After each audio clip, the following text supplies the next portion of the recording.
voilà, on va aller un petit peu. Il y a deux GEA. Il y a un représentant du génie électrique et informatique industrielle et un représentant de GTE. Lui, il va parler de GTE, mais GTE n'existe plus aujourd'hui. Il y a une nouvelle dénomination, MT2E, métier de la transition de l'efficacité énergétique. Oui. Donc, soyez pas étonnés s'il parle de GTE.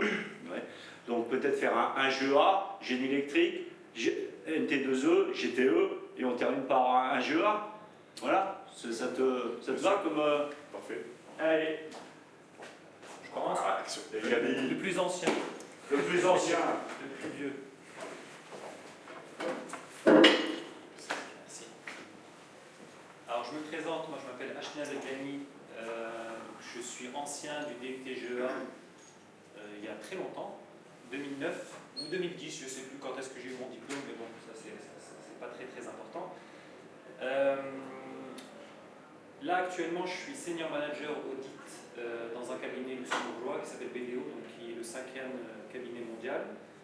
Mon métier consiste à réviser les comptes de sociétés donc, et donner, à émettre un rapport sur ces comptes pour s'assurer qu'ils donnent une image fidèle et sincère des opérations de la société.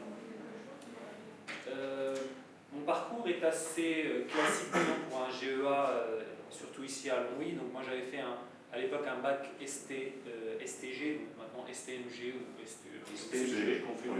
STMG, option comptabilité. Avec cette option comptabilité, voilà, j'avais déjà un goût pour la comptabilité, pour les chiffres. Je vais dire quelque chose que M. Guénous ne va pas aimer, c'est moi par la proximité, je me suis dit tiens, je fais quelque chose que j'aime et l'UT de Longwy est pas très loin de chez moi. Donc je me suis dit, allons voir. Pourquoi je ne vais-je pas aimer? Parce que vous avez dit tout à l'heure, vous avez dit, il ne faut pas regarder par rapport. Vous avez eu l'intelligence de lier deux arguments. Ça va, c'est vrai. Et donc moi j'ai postulé ici à l'UT de Longwy, donc en DUT classique, donc parcours classique, pas en alternance. La première année, c'est une année quand même qui est assez sportive pour se mettre dans un système, disons, universitaire, assez généraliste, mais avec un certain nombre de matières qui sont vraiment très techniques au niveau comptabilité, économie, gestion, on voit un peu de marketing, on voit un petit peu de tout, et donc c'est très intéressant pour qu'une personne puisse savoir ce qu'elle veut faire plus tard. Deuxième année, moi je me suis focalisé, donc j'ai postulé pour la partie FC, donc finance compta. Maintenant qu'il ne doit plus exister, il doit y avoir une autre dénomination. Alors, voilà, je vous permettez. Je vous en prie. Comme ça apporte une information. Oui. Comme vous êtes très vieux, oui. l'AFC s'est transformée en GCF, quelques années plus tard, gestion comptable et fiscale. Oui. Et aujourd'hui, dans le cadre du budget GEA, on ne parle plus de spécialisation, on parle de parcours, la même chose, d'accord? On parle de parcours et il y a un parcours GC2F, gestion comptable, fiscale et financière. Voilà.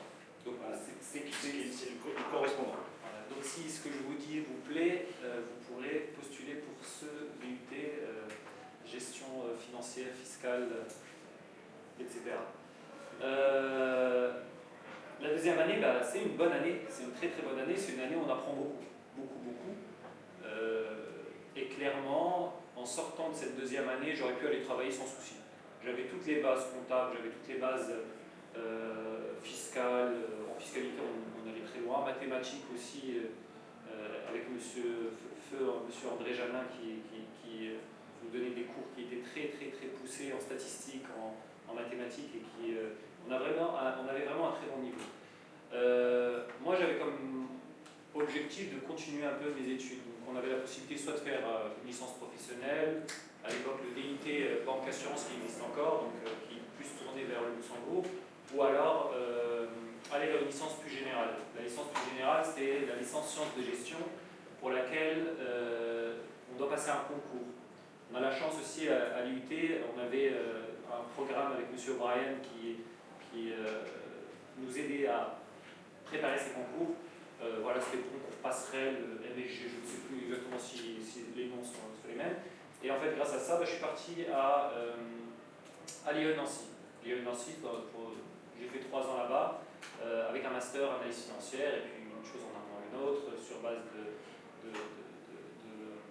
de parcours et des connaissances. Je me suis orienté vers l'audit financier. Ce que je voulais dire ici, c'est que je retiens plus de l'IUT, d'un point de vue technique, que de master, au niveau de tout ce qui est formation. L'IUT, on a été vraiment allé beaucoup plus loin. Comme je discutais tout à l'heure avec M. Guendouzi, on disait, c'est vrai que le master, ça reste un domaine intéressant, des fois c'est obligatoire pour pouvoir aller plus loin si on veut faire, disons, si on veut postuler un certain nombre de métiers, mais clairement, techniquement, l'IUT, c'était suffisant. Et donc j'avais assez de bagages, même c'était même assez facile de faire un master après avoir fait le DUT ici. Bon, le master, je l'avais eu avec une mention bien grâce à la partie compta finance. Maintenant, je voulais juste vous parler peut-être un peu de mon métier, un peu plus en détail. Donc moi, je travaille au Luxembourg, bon, par choix de proximité, et parce que je n'avais pas, disons, les diplômes suffisants pour faire la même chose qu'en France.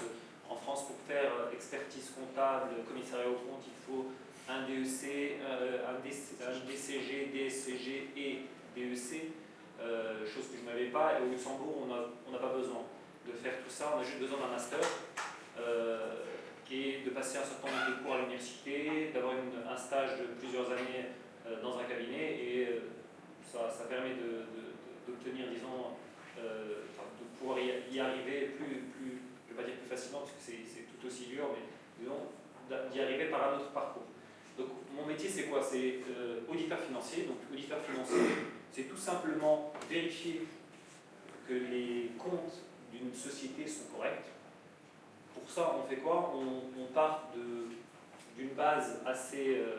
en fait, on fait une sorte d'analyse complète de la société. On prend son environnement, son activité propre, on analyse les risques qu'elle peut avoir, par exemple les risques financiers, actuellement, donc il faut vraiment réfléchir toujours par risque. Une société qui fait de la construction, là on aurait le risque, c'est ces bâtiments, les travaux en cours qu'elle est en train de faire. Une société qui fait une banque, là ça serait plus ses avoirs en banque, ses emprunts, ses crédits, etc. Et sur base de ça, on met en place un plan d'action, un plan d'audit, et au bout d'un certain nombre de travaux, on émet une opinion d'audit qui peut être soit clean opinion, donc on dit une opinion propre, soit avec les réserves, soit un refus d'émettre un rapport, etc. Donc voilà, je fais ça depuis maintenant 11 ans, toujours plus ou moins dans la même société. Et c'est un métier qui est assez intéressant, donc ça aussi, si quelqu'un est intéressé, maintenant, j'en avais discuté il y a un an ou deux peut-être avec M. Guendouzi, pour tout ce qui est stagiaire. À l'époque, on limitait les stagiaires à master, parce que c'est très vite bloquant pour quelqu'un qui n'a pas de master de pouvoir évoluer. Maintenant, on accepte aussi avec des DUT, des bachelors en général, et bien évidemment, avec une possible transition pour faire un master en parallèle, etc. Donc, pour tout ce qui est stage, là aussi, vous êtes les bienvenus. La société dans laquelle je travaille, on est 600, donc on a tous les métiers, audit, comptabilité, conseil, tout ce qui est audit, j'en parlais tout à l'heure avec une mère d'un futur étudiant. On fait beaucoup de choses dans le conseil, et le métier le DUT va vous ouvrir aussi des portes que vous ne soupçonnez pas actuellement. Je pense que quand on rentre à l'UT ou qu'on postule à l'UT, on pense qu'on va faire quoi? On va travailler dans une entreprise, une TPE, ou on va travailler peut-être dans un cabinet comptable. C'est un peu c'est réducteur. En réalité, on peut travailler dans des multinationales, on peut travailler, faire du conseil, on peut créer sa société. Je voilà, je connais des anciens qui font maintenant de l'analyse contre le blanchiment d'argent, le financement du terrorisme, qui analysent tout ce qui est sanctions financières. Bon, actuellement, c'est très d'actualité avec la guerre entre l'Ukraine et la Russie, où il y a beaucoup de sanctions qui ont été émises contre la Russie. On peut faire de l'évaluation d'entreprise, on peut faire du marketing, on peut faire tellement de choses. Donc moi, je ne peux que vous encourager à postuler à l'IUT et puis surtout à bien réfléchir à ce que vous voulez faire. Vous n'allez pas le savoir tout de suite, mais au fur et à mesure des années, vous allez comprendre ce que vous voulez faire et je pense que c'est un très bon diplôme pour avancer. Voilà. Moi, c'est tout pour moi. Je ne sais pas si vous avez des questions, n'hésitez pas sur le parcours, sur l'IUT, sur quoi que ce soit. Ne soyez pas timide. Moi j'aime bien. Alors déjà, vous avez vu, on a développé des compétences de communication, quand même, il est pas mal. Mais ça tient la route. Ah, c'était pas comme ça à l'époque. Je me souviens, j'ai quelqu'un. Ça bouffe, ça va. Évidemment, j'ai beaucoup d'estime pour son parcours, parce que j'ai le souvenir de quelqu'un très volontaire. Il savait ce qu'il voulait, plutôt discret, on est d'accord. Mais il savait ce qu'il voulait et bon, regardez ce que ça donne aujourd'hui. BDO, c'est une sacrée boîte, c'est pas la petite boîte du coin, quand même. Oui, bon. Ça vient jouer dans la cour des grands, on est d'accord, ça c'est une première chose. Et puis il a retracé son parcours avec une certaine forme de modestie, mais voilà, c'est un auditeur aujourd'hui. Oui, c'est un auditeur, c'est un super métier. Et auditer, c'est écouter, dialoguer, contrôler, c'est ça l'audit. Je trouve que c'est les métiers les plus intéressants. Voilà.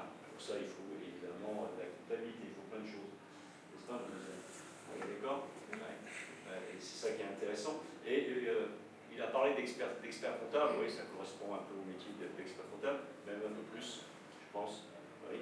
Sachez que le but de GEA délivre des équivalences en termes d'UV dans le cadre du DEC, et notamment le parcours JC2F, puisqu'il y a 8 équivalences sur 12, donc il ne reste plus qu'en passer 4.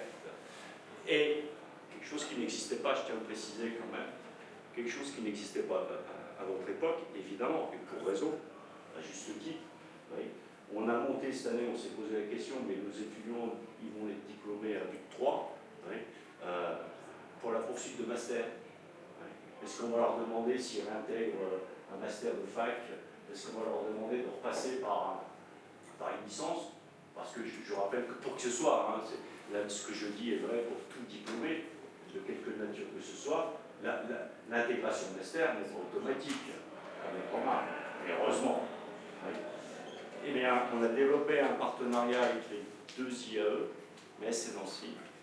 Nos étudiants, on a quelques étudiants, c'est expérimental cette année. Nos étudiants sont inscrits chez nous, sont inscrits en L3. Ils ont 4 modules à passer. Et s'ils valident les 4 modules de L3, ils obtiennent en même temps, s'ils sont diplômés chez nous, le but 3, GEA, et la L3 sciences de gestion. Voilà. Oui, donc ça. C'est pas mal comme jackpot. Ça nous aurait arrangé, ça nous aurait arrangé. Parce qu'à l'époque, juste pour l'époque, la passerelle, c'était pas une mince affaire, oui. Oui, c'est simple, bien sûr. Merci pour cette présentation très complète et surtout très terrain, très précise. Et puis, on a bien vu aussi le lien entre les études programmées et l'expérience professionnelle qui en découle. Alors, je vois ici peut-être dans l'Assemblée quelques futurs étudiants, peut-être, on a des étudiants chez nous, mais peut-être ici des lycéens. Vers quel département, vers quelle spécialité de l'IUT vous dirigez? Peut-être ceux qui vont peut-être postuler chez vous. Il y a beaucoup de, je pense, de GEA. Il y a beaucoup plutôt de GEA. Pour les anciens étudiants, oui, pour les... Les lycéens, oui, GEA. GEA aussi. Aujourd'hui, la vraie problématique de fond aujourd'hui, il n'y a plus personne qui veut faire GTE, ce qui est une erreur. Puis on avait dit qu'on passait au génie électrique, donc on va passer au génie électrique, mais c'est une réalité. La réalité de terrain est la suivante. Des étudiants GEA, il y en a trop. Il y en a trop. Voilà, il y en a trop qui veulent faire. Oui, je le dis honnêtement. Je le dis honnêtement, il y en a trop qui veulent faire GEA, bah, tant mieux, mais. Oui. Et les deux départements suivant là. Oui. Alors plus MT2E, GTE. Je suis GE2I. C'est l'inverse, excusez-moi, pardon. Oui. Alors, plus MT2E, GTE que GE2I. Oui. Bah, ils ont du mal à attirer. Quoi. Ils ont du mal à attirer, et je le regrette fondamentalement parce que, franchement, oui, nous, dans ces deux départements, on ne sort pas chaque année assez diplômés au regard de ce qu'on nous demande dans le monde professionnel. Oui. Alors, pour plein de raisons, hein, les raisons, elles sont, la vision des métiers de l'industrie. L'industrie d'aujourd'hui, c'est plus l'industrie d'hier, c'est fini ça. La vision de l'industrie d'aujourd'hui, d'une part, ouais, donc peut-être la faute aussi de la communication des industriels, ouais. La vision aussi des parents, oui, parce que bon, mon fils, ma fille, tu seras médecin, tu seras notaire, il ne faut pas travailler dans les énergies, mais celui qui travaille dans les énergies, qui a un peu de dynamisme et qui a un peu d'imagination, ouais, il peut faire le jackpot aujourd'hui. Il peut faire le jackpot.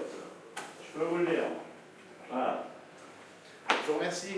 Un heureux jackpot. C'est ça. Donc moi j'ai été étudiant de 2013 à 2015. Comme M. Guendous vient de le dire, aujourd'hui il y a une pénurie dans tout ce qui est métier technique. On a du mal à recruter.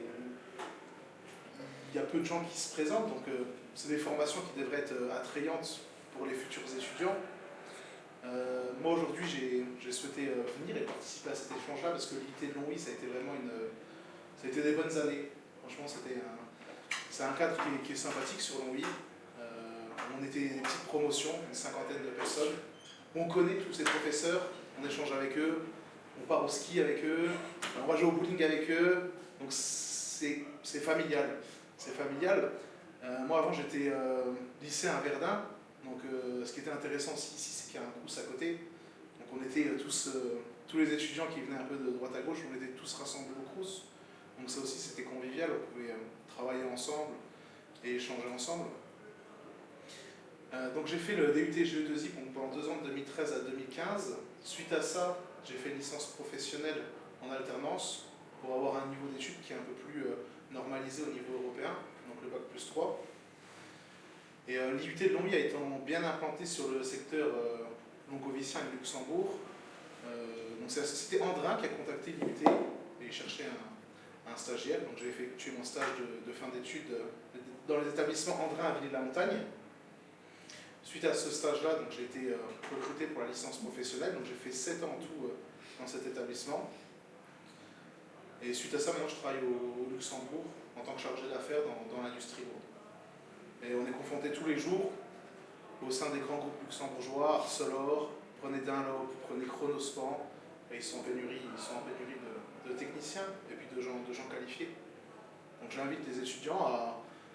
C'est des choses qu'on ne connaît pas forcément, génie thermique ou génie électrique, mais de s'intéresser à ça. Et puis il y a des choses qui...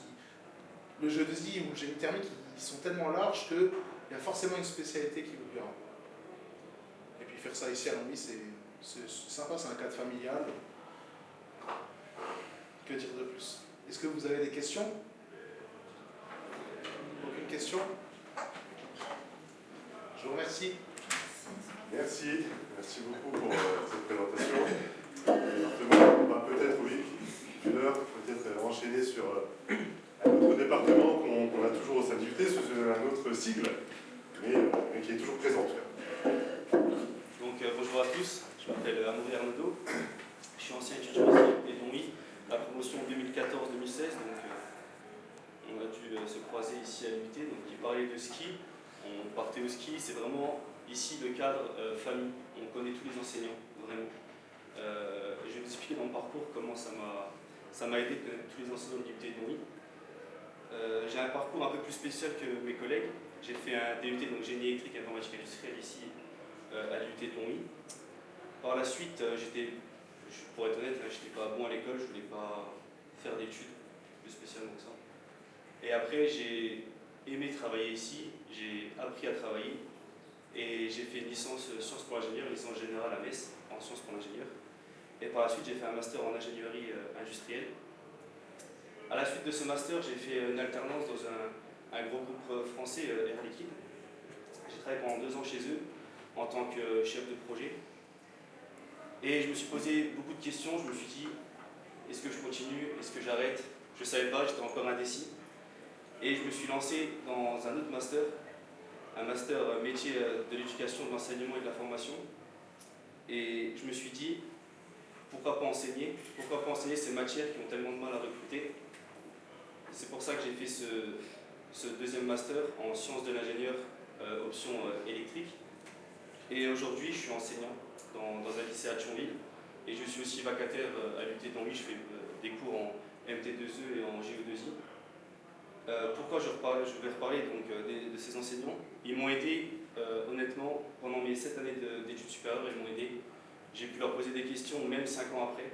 Aujourd'hui, je les revois encore, on travaille ensemble. Et ça n'a pas changé. Ils sont là pour vous aider. À la fac, honnêtement, c'est pas du tout pareil. On ne connaît pas ces enseignants, ils nous parlent, on ne les connaît vraiment pas, ils font leurs cours et à la fin, on ne les voit plus. Ici, on peut leur poser toutes les questions. On a même leur numéro de téléphone, même étudiant. Et ils nous aident le soir, peut être 23h. Comme vous connaissez M. Souley Ali, le directeur d'LUT, était anciennement mon enseignant pendant ces années. Il n'était pas directeur, mais il était enseignant. Il était directeur de département. Et lui, il pouvait vous répondre à 2h du matin si vous avez une question.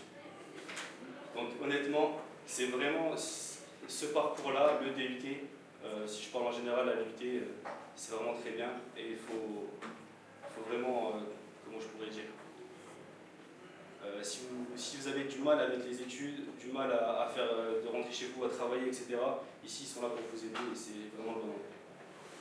Voilà. Oui, mais on commence par la formulation quand même. Aide-toi et nous on t'aidera. Exactement. C'est pas tout attendre des enseignants. Ils sont, je confirme, on est voilà, relativement disponibles. La grande majorité. Oui. C'est aussi l'approche IUT, c'est le relationnel qui peut exister oui, entre l'étudiant et les enseignants, les équipes pédagogiques. Voilà, ça c'est une réalité. Je ne sais pas, mademoiselle, vous confirmez, vous affirmez mes propos, vous pouvez y aller. Allez-y. Hein, c'est normal, elle sait que si elle dit le contraire, je la Voilà, c'est une réalité. Voilà, je pense que c'est une réalité de terrain, ça. Oui. Vous avez bien démontré, enfin, si on peut résumer un peu ce que vous disiez sur l'aspect un peu familial de l'IUT, et cette continuité qu'on peut avoir avec le lycée, bien sûr, avec beaucoup plus d'autonomie qu'au lycée, mais on n'est pas non plus sur un schéma de faculté au sens large, on est plutôt aussi sur aussi l'accompagnement de nos étudiants, parce que le but c'est de leur faire acquérir des compétences, c'est ça, bien sûr qu'il faut les accompagner avec, bien sûr il faut qu'ils viennent avec toute la volonté et tout le travail nécessaire pour réussir, mais effectivement on est dans un environnement où, ici dans les IUT, et notamment ici à l'IUT, où l'accompagnement et puis le soutien aux étudiants est concret et réel, si je veux bien résumer. Des questions peut-être à l'Assemblée. N'hésitez pas, ceux qui ont encore des questions, des doutes sur leur avenir, leur parcours, profitez-en.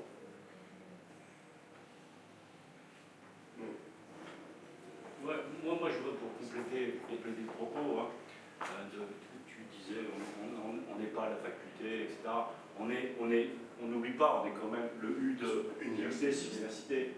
Donc ce qu'on accueille ici, c'est des étudiants, ce pas des élèves. Voilà. On n'est pas là pour élever, on est là pour créer les conditions nécessaires, idéales, pour permettre aux étudiants d'étudier.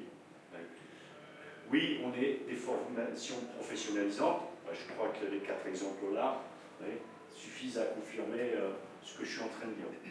Mais ce qu'on essaie aussi de faire, c'est de donner de l'ambition. Et il y a une ambition. on essaie de développer ça progressivement. Oui.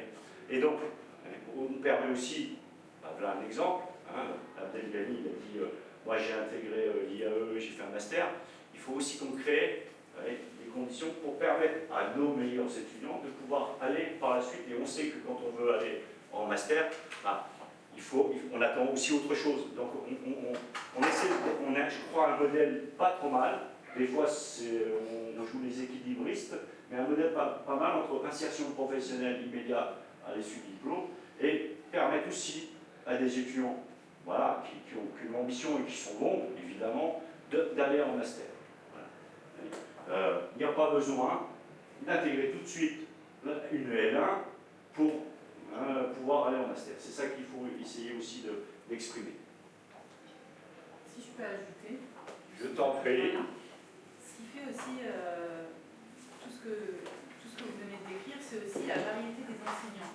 Vous avez des enseignants qui proviennent du secondaire et qui font un travail formidable, ce qui crée justement cette ambiance familiale, mais aussi des maîtres de conférences qui participent tout autant et qui fournissent des enseignements et qui ont aussi un aspect recherche, et aussi des professionnels qui viennent, notamment en TD, vous donner des cours, et donc c'est, je dirais, un peu le mélange de tout ça qui fait que l'IUT, ou le but, en général, ça donne ça, et ça donne quelque chose qui est vraiment sympa.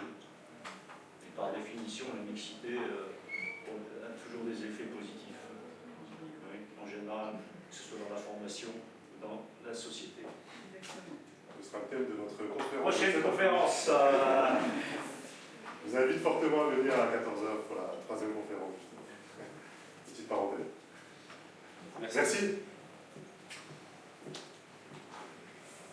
Alors, avant qu'il se présente, voilà, là, je tiens aussi à dire, déjà, alors, moi je connais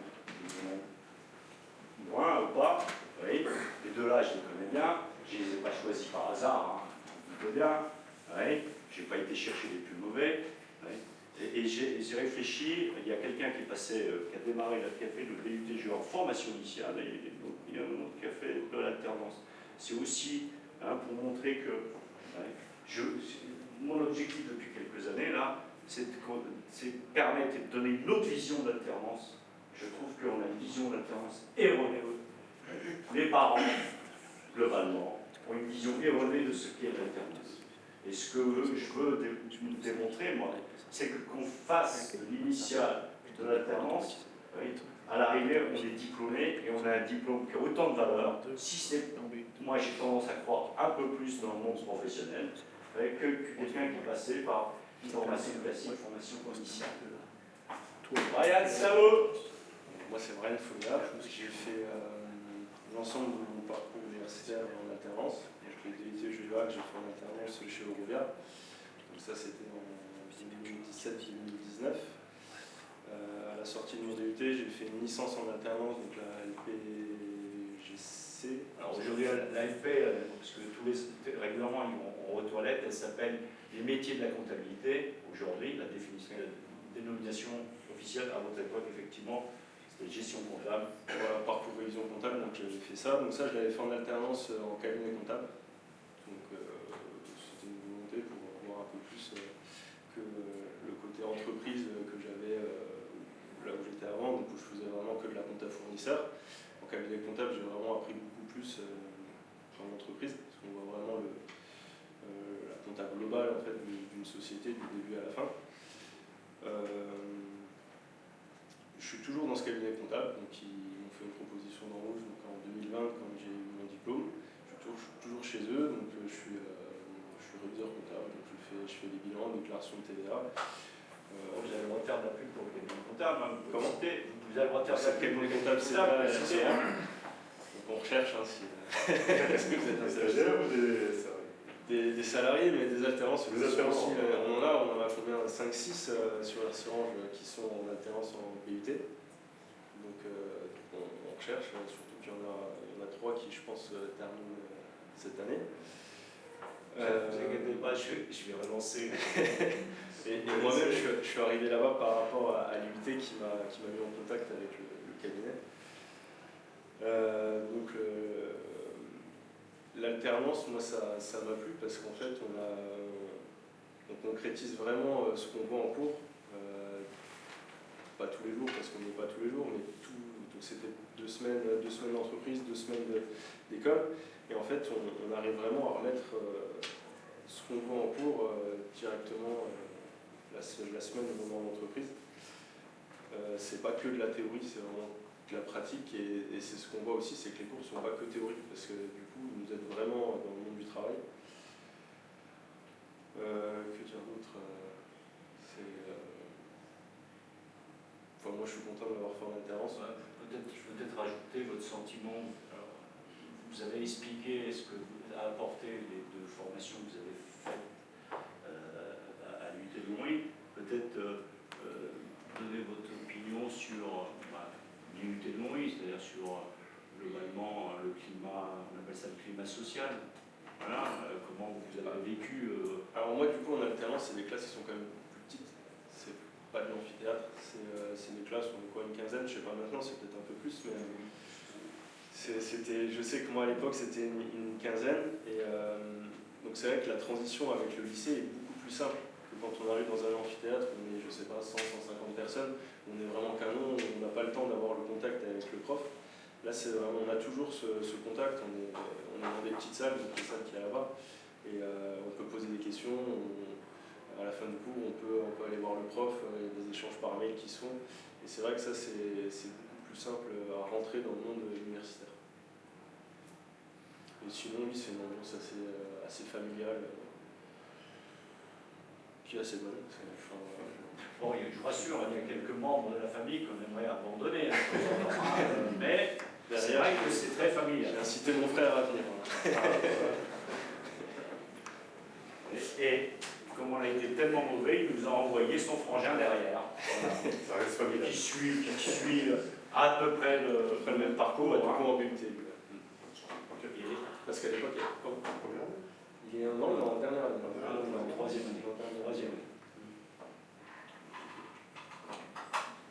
Voilà, si vous avez des questions sur l'alternance,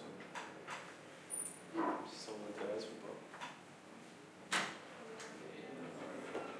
Alors Votre alternance a été axée spécialement sur la comptabilité Ouais, mais parce que j'ai cherché à que ce soit axé sur la comptabilité. Donc chez Eurovert, ma première alternance, j'étais en compta fournisseur. Donc c'était bien, mais c'était pas non plus ce que j'ai préféré parce que j'étais vraiment attaché qu'à un seul service.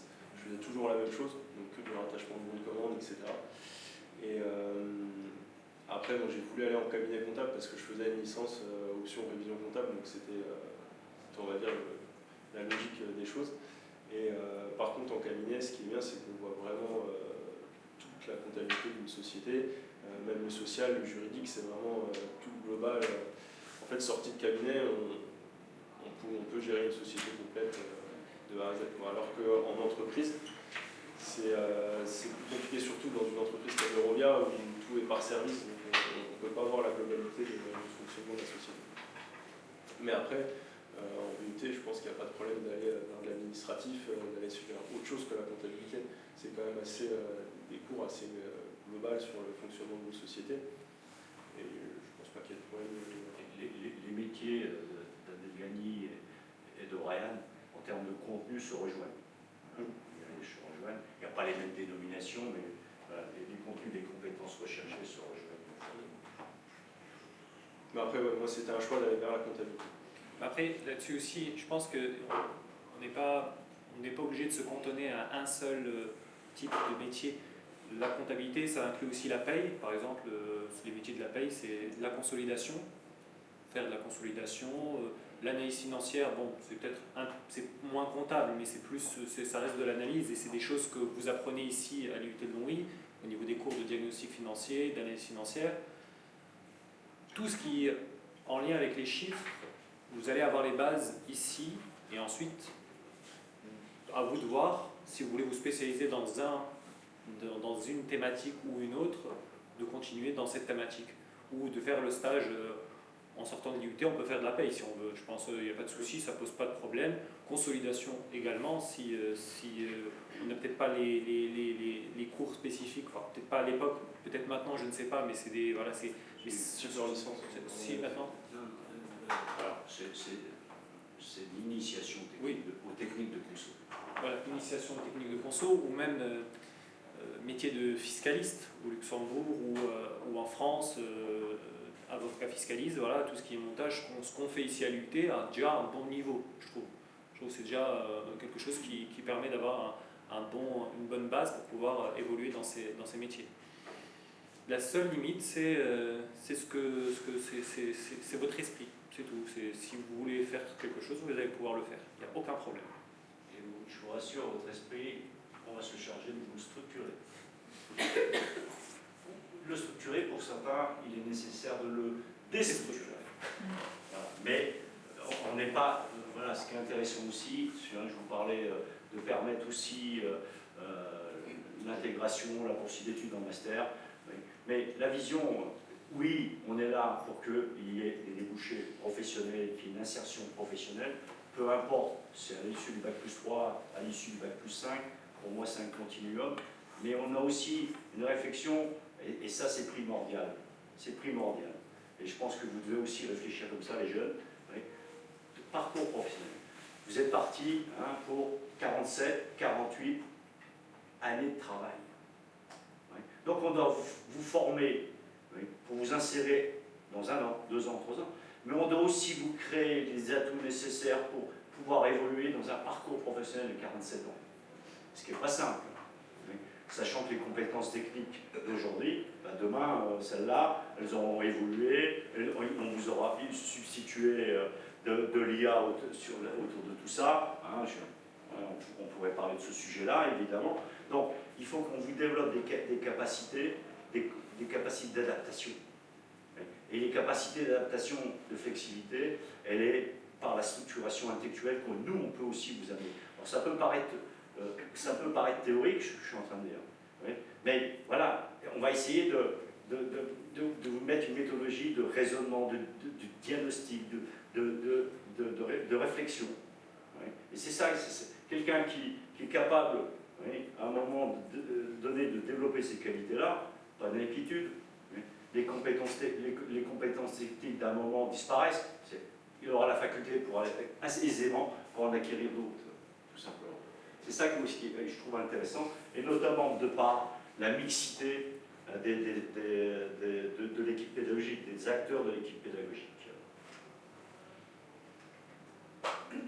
Je rejoins complètement ce que vient de dire Milo Piendous, en ajoutant le fait que dans ces 47, 50 ans finalement du travail que vous allez avoir, je vous dis 50 ans parce que ça se trouve l'âge de la retraite va encore avancer, enfin reculer.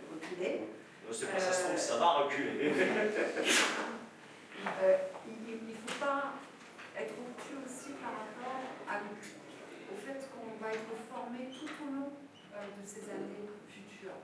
C'est-à-dire qu'à un moment donné, vous allez peut-être revenir au sein de l'UT pour apprendre d'autres techniques, d'autres compétences, que ce soit à l'UT ou plutôt en master, puisque là vous aurez évolué sur un bachelor, donc avec une vision derrière d'un master, peut-être pas tout de suite, mais peut-être dans 5 ans, dans 10 ans, à travers une validation d'acquis d'expérience ou autre, ou vraiment avoir des modules, des formations bien spécifiques.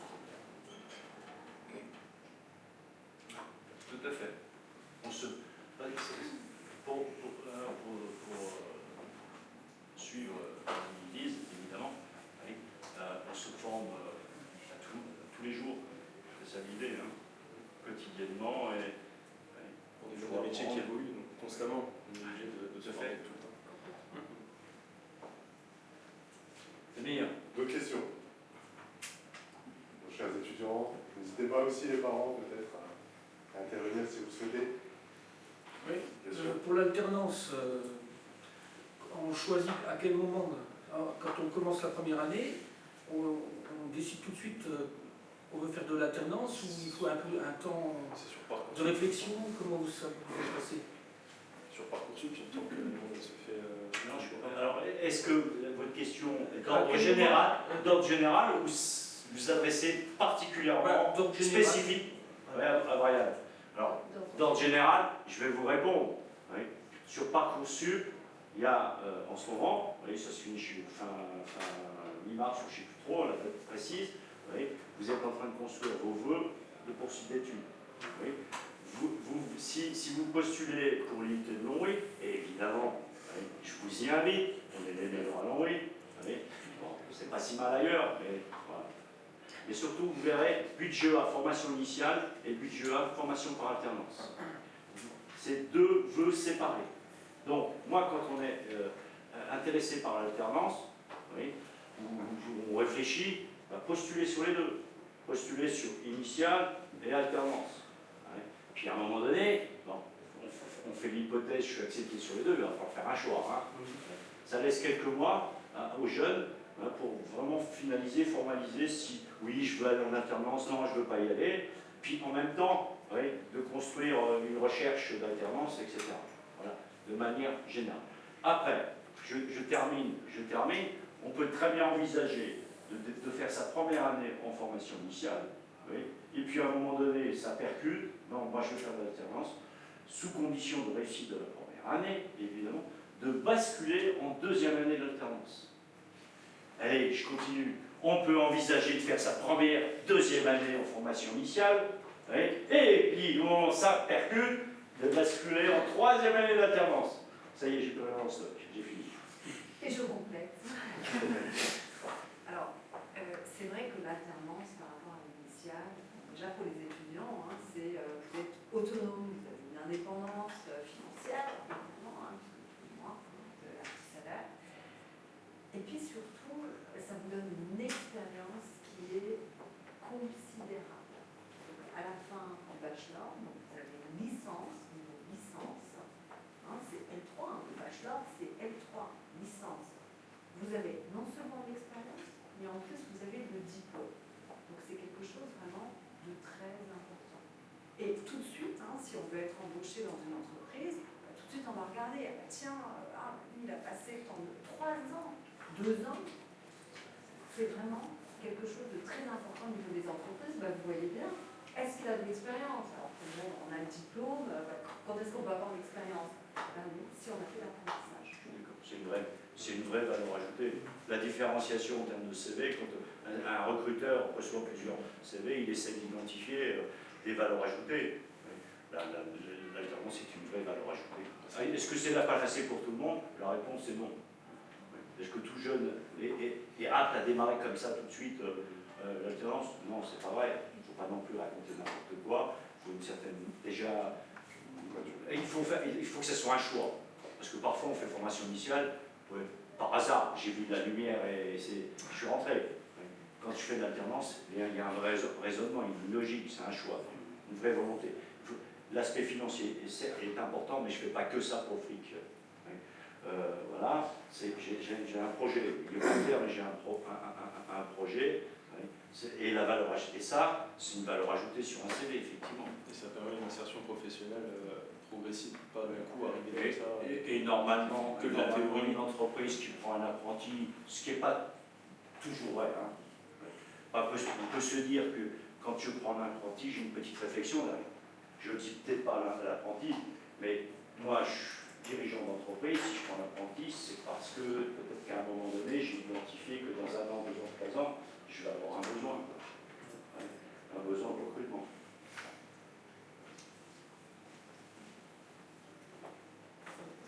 C'est bon?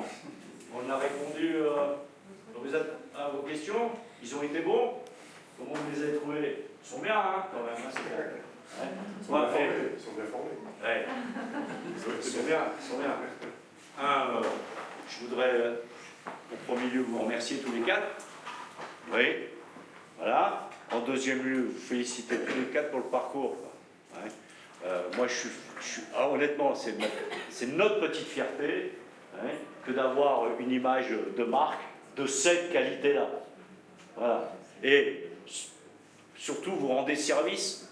Vous rendez service à ceux qui sont là.